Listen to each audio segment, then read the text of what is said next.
A continuación, Tiempos y Mundos.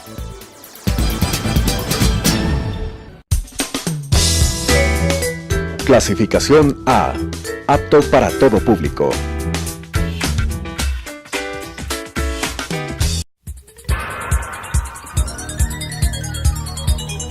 Las opiniones vertidas en este espacio por la producción y dirección del programa son de exclusiva responsabilidad de sus autores y de quienes intervienen en ellos.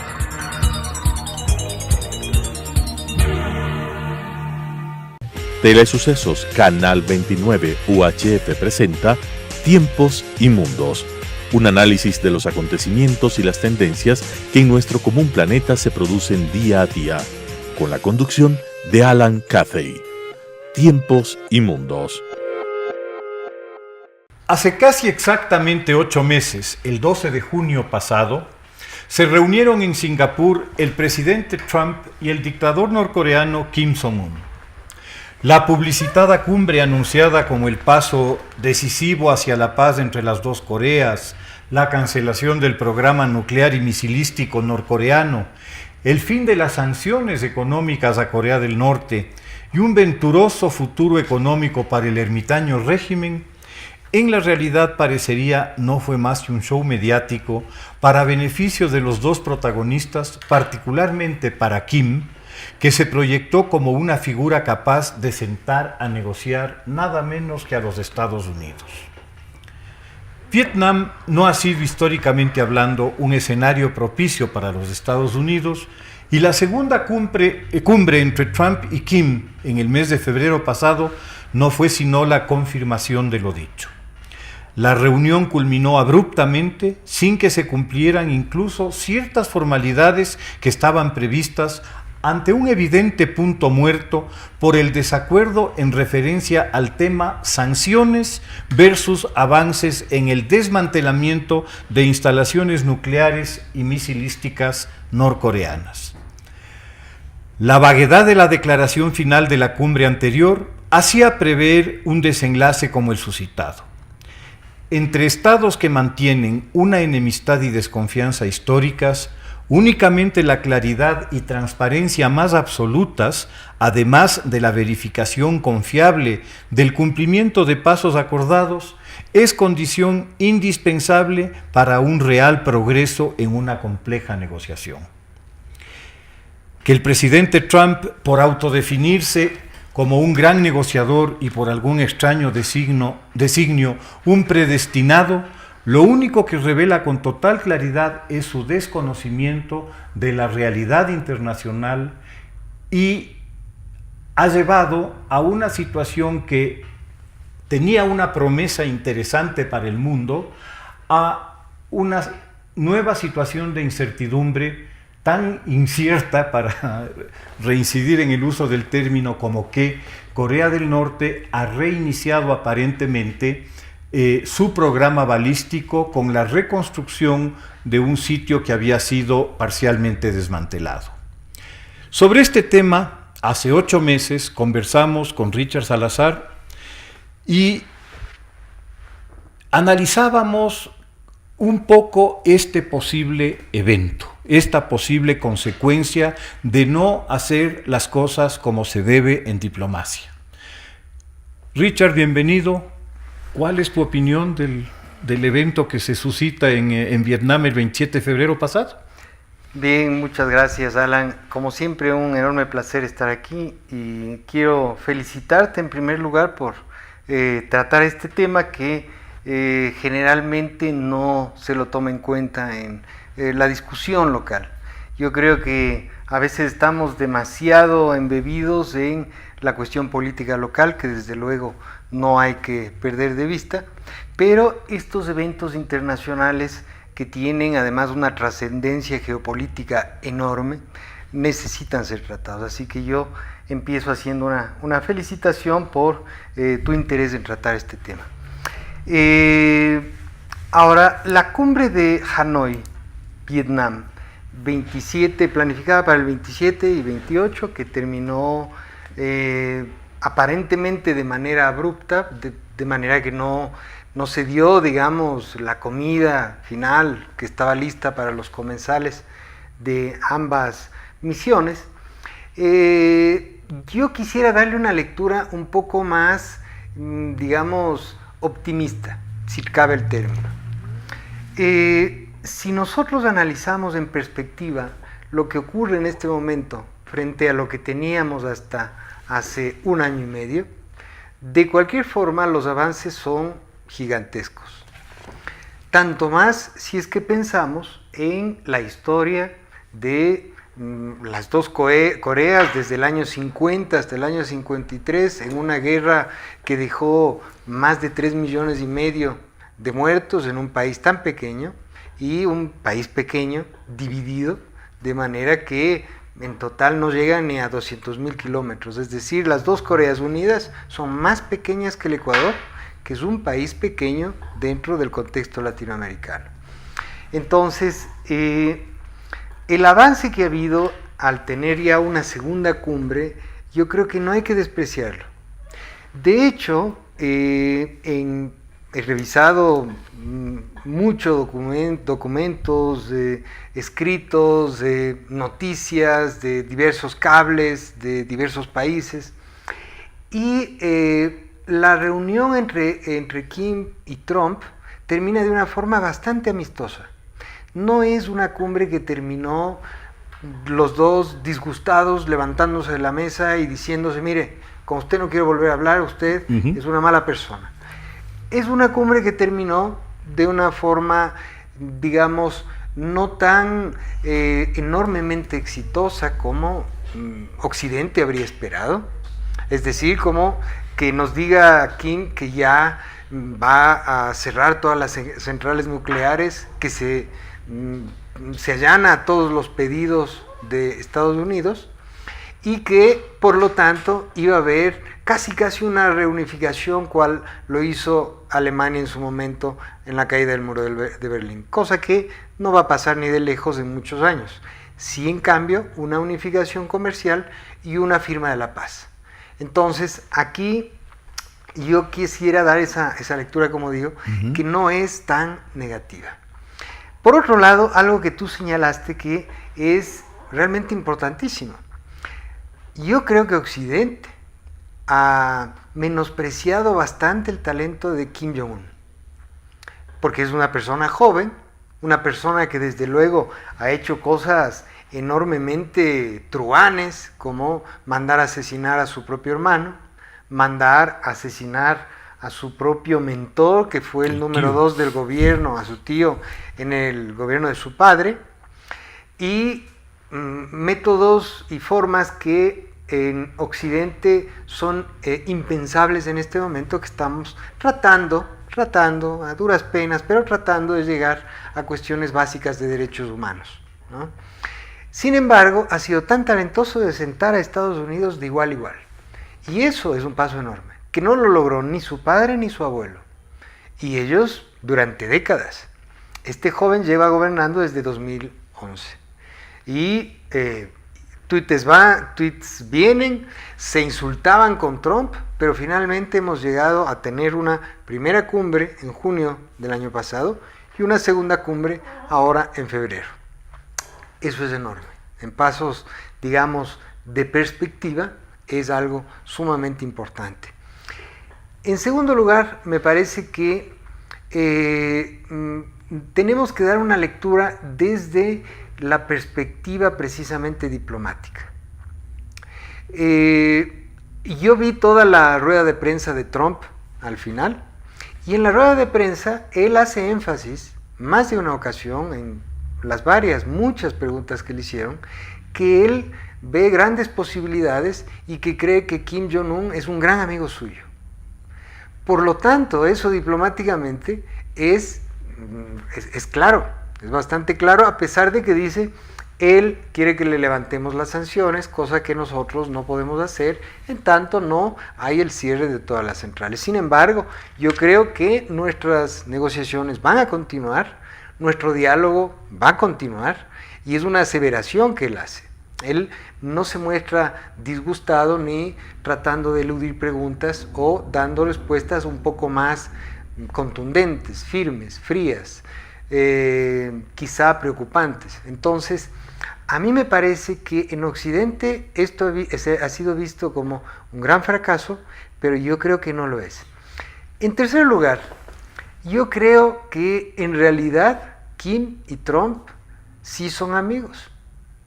No son amigos de escuela, desde luego, pero son amigos.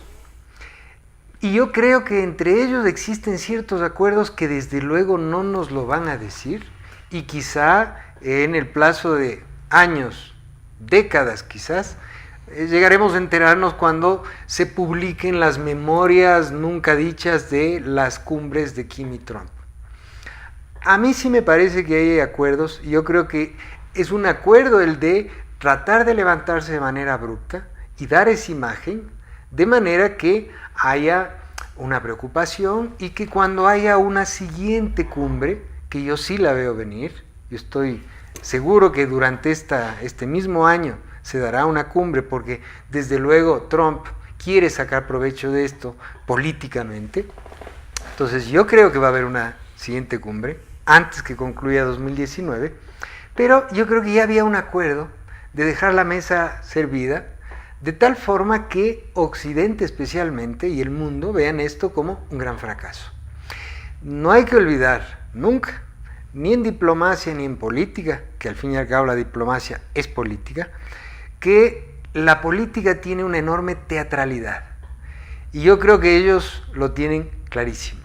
Entonces, esto nos ha dejado con un sabor un poco desconcertante, que no se sabe cómo leer, pero luego de yo haber revisado exhaustivamente como estudioso del tema que soy, y también por tu invitación gentil, yo veo que no es una cumbre que ha sido fallida ni un fracaso. Yo creo que es un avance. No hemos llegado al final como Occidente habría soñado, y que ya hayan abrazos, acuerdos, firma de la paz y todo ya concertado, pero yo creo que sí hay avances y que son importantes. Richard, el gobierno norcoreano, envió a lo largo de los últimos meses una serie de mensajes en la manera en que el régimen norcoreano suele enviar estos mensajes a través de, no de canales diplomáticos, sino de cierto tipo de acciones y declaraciones, ¿no?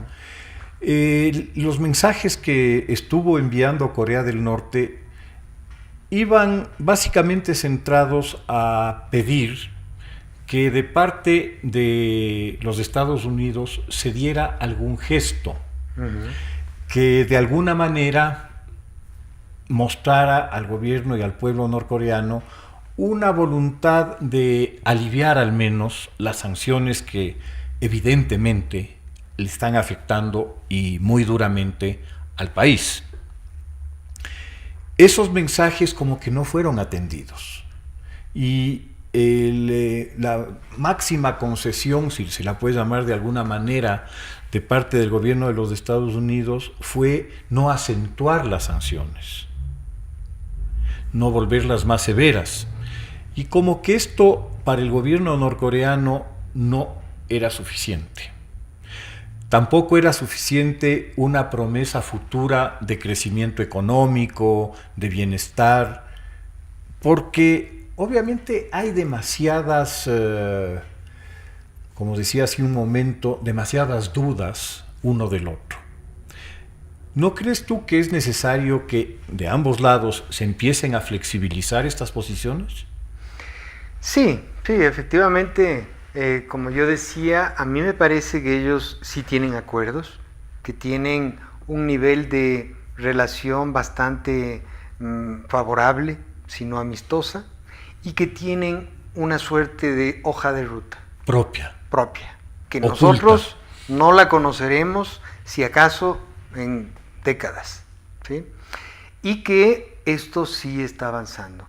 Efectivamente, tampoco Estados Unidos, como tú dices, ha sido un signo muy claro, no ha profundizado las sanciones económicas, etcétera, Por su parte, Corea del Norte tampoco es que ha desmantelado las centrales todas, pero sí ha desmantelado algunas. Entonces es como que ha dado ciertos gestos mínimos, no suficientes. Desde luego Estados Unidos y todo el mundo no vamos a creernos a la primera lo que haga Corea del Norte, porque tenemos más de 6 décadas de una historia en donde dicen que van a hacer una cosa y terminan duplicando las centrales nucleares. Sin embargo, el nivel económico al cual ha llegado Corea del Norte en este momento histórico, digo histórico en perspectiva del tiempo, son tan profundas, tan terribles, tan dramáticas, que si es que no hace algo, realmente el régimen de la dinastía Kim podría estar en peligro. ¿A qué me refiero? Corea del Norte se ha focalizado únicamente en armarse y llegar a tener la bomba atómica y tener un ejército realmente respetable, y ha gastado en eso su principal gasto fiscal, y luego en tratar de hacer investigación y tener gente en las universidades investigando en torno a esa lógica. Y ha descuidado absolutamente todo el resto de factores de bienestar de la población, pese a que en base al miedo toda la gente dice que es la persona más feliz del mundo. De hecho, hay un documental en YouTube que se puede encontrar fácilmente que se llama El pueblo más feliz del mundo, que es Corea del Norte, pese a todas las prohibiciones y a la pobreza en que vive esa gente. En un estudio más o menos reciente de hace unos 3 años de Naciones Unidas, se veía que más del 75% de la población de Corea del Norte sufre malnutrición, es decir, cuando menos malnutrición, sino desnutrición, cosa que ha llevado además a que el nivel de estatura de las personas de Corea del Sur y de Corea del Norte, que son un grupo étnico, digamos, como nación, milenario, único, y que no es que les decían el reino ermitaño solamente desde que Corea del Norte se blindó, Guerra Fría, etcétera, sino que antes del siglo XIX era el reino ermitaño, porque estaban cerrados frente a China, a Japón, a Rusia, defendiéndose, y por tanto es una población bastante homogénea y genéticamente sin tanto intercambio como el resto del mundo. Igualmente Japón, pero es una historia similar. En todo caso, el coreano del sur es por lo menos 8 a 10 centímetros más alto en promedio que el coreano del norte. Hay una pésima nutrición. Casi el 80% de la población de Corea del Norte no tiene luz eléctrica todo el tiempo, no tiene calefacción. La calefacción y la luz eléctrica, incluso en sectores urbanos, que es básicamente Pyongyang, en las zonas periféricas, es con horarios, es decir, viven en una situación de enorme precariedad y pobreza. Por lo cual, si Corea del Norte en este momento no empieza a hacer cambios, realmente algún momento la gente más feliz del mundo dirá, ya no nos interesa, ya no somos tan felices, ya no nos interesa. Claro que todo eso es en base también al miedo de toda sanción, porque allá la ley es marcial. Sin embargo, es por eso que yo creo que Corea del Norte sí tiene una voluntad concreta de llegar a acuerdos y afirmar la paz. Yo no creo, reitero, que vayamos a ver aquí un proceso de unificación de las dos Coreas y que políticamente luego de la firma de la paz se vaya a unificar y hacerse un solo país. Yo creo que Kim quiere seguir gobernando, morir gobernando, y que para eso tendrá a Corea del Norte como un país independiente, pero que comercialmente se abrirá, y las empresas de Corea del Sur y muchas otras del mundo, y de China y de Estados Unidos, porque Trump ha hecho mucho énfasis en que tiene un enorme potencial, que tiene, como él dice, tremendo potencial y que se podrían hacer cosas maravillosas en Corea del Norte. Entonces, yo creo que más allá de la teatralidad con la que se ha leído esto, se está caminando. Esto no ha sido un final ya definitivo, pero que se avanza en una hoja de ruta. Dos comentarios que nos haces y que me parecen muy interesantes y que reflexiones que valen la pena profundizarlas, ¿no? La primera, esta noción del reino ermitaño originada en una realidad histórica y geográfica, es decir, un país pequeño rodeado de grandes poderes. Imagínate el caso de Rusia, el caso de China, el caso de Japón, potencias mundiales en su momento y actualmente. Me recuerda un poco al caso de Polonia, ahí ubicada entre Rusia, Prusia y Austria en la época de las guerras de la partición polaca, y me imagino que, claro, es una situación que de alguna forma genera una paranoia, genera una necesidad vital de mantener una identidad. Eso yo percibiría que ese es el sentido que... Y es además una cosa que une a las dos Coreas. Que les une a los dos países. Porque en Corea del Sur tú también ves una fuerte identidad y una necesidad de reivindicar lo coreano como lo mejor, como lo supremo, pero realmente no digamos como una lógica de propaganda como para subirse la autoestima, sino en la vida práctica. En la vida práctica ellos quieren estudiar en una universidad coreana y para eso se preparan toda la vida desde que tienen 5 años. Es por eso que hay tanto nivel de suicidio también, porque esto tiene su doble cara, porque tienen una presión terrible, y el momento que no llegan a entrar a la universidad o a la carrera que esperaban en Corea, es como haber perdido la oportunidad de su vida, haberse deshonrado a sí mismo y a su familia, porque además tienen una lógica igualmente muy jerárquica, muy confuciana, muy marcial.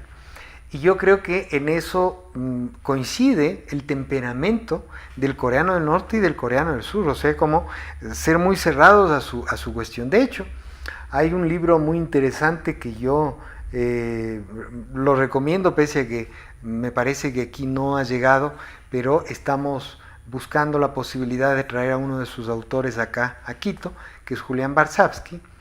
Él, junto a Daniel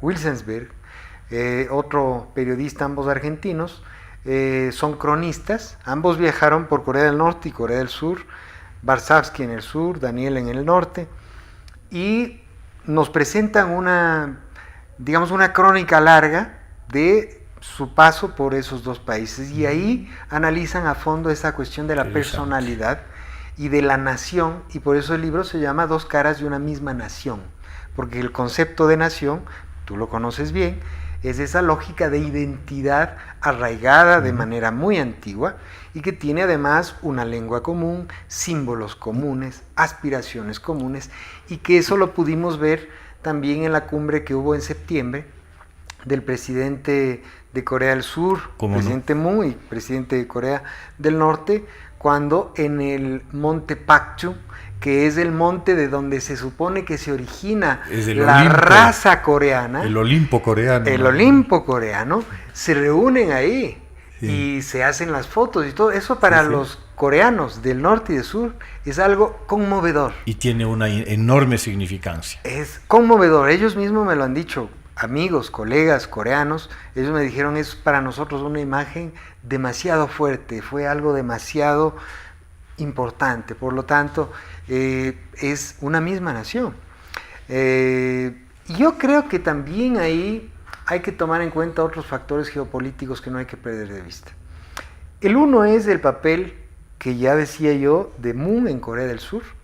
Él es un enorme entusiasta y convencido del diálogo, y a él le debemos en realidad mucho más de lo que el mundo le está reconociendo de estos diálogos, porque además, como tienen una relación muy cercana con Estados Unidos, a pesar de que Corea del Sur ha desarrollado su propio modelo, etcétera, es un tema de discusión para quizá para otro programa, pero están muy ligados a Estados Unidos y ellos han ido mediando.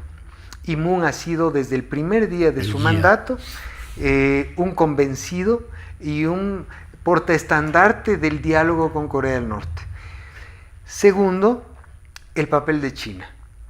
El papel de China es fundamental porque China desde hace décadas en esta división de las dos Coreas ha querido fuera a Estados Unidos de ese espacio que ellos históricamente lo han manejado, ha sido geopolíticamente su espacio. Y tener bases norteamericanas en Busan y en otros puntos estratégicos del Pacífico alrededor de Asia, para ellos es sumamente incómodo. Y siempre lo ha sido.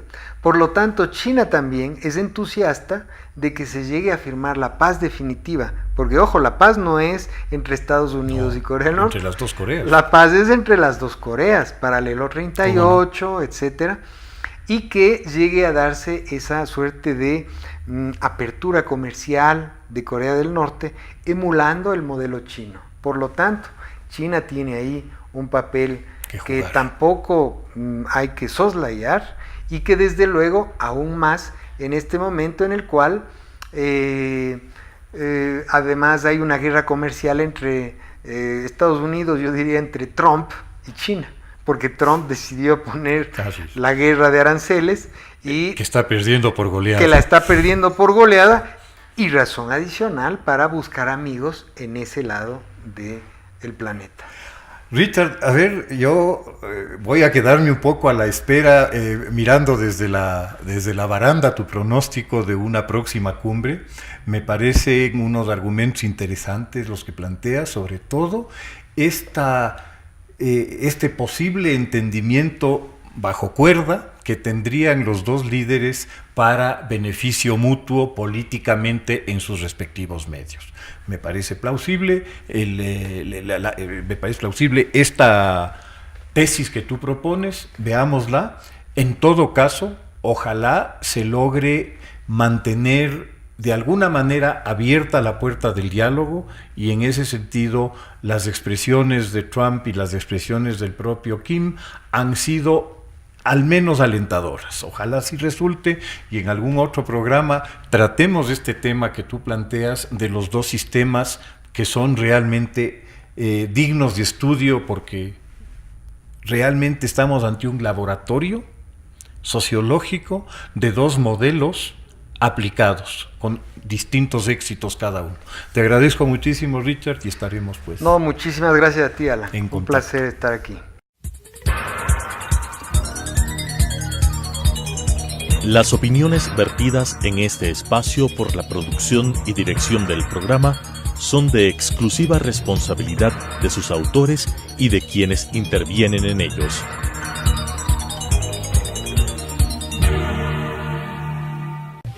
Telesucesos Canal 29 UHF presentó Tiempos y Mundos, un análisis de los acontecimientos y las tendencias que en nuestro común planeta se producen día a día, con la conducción de Alan Cathay.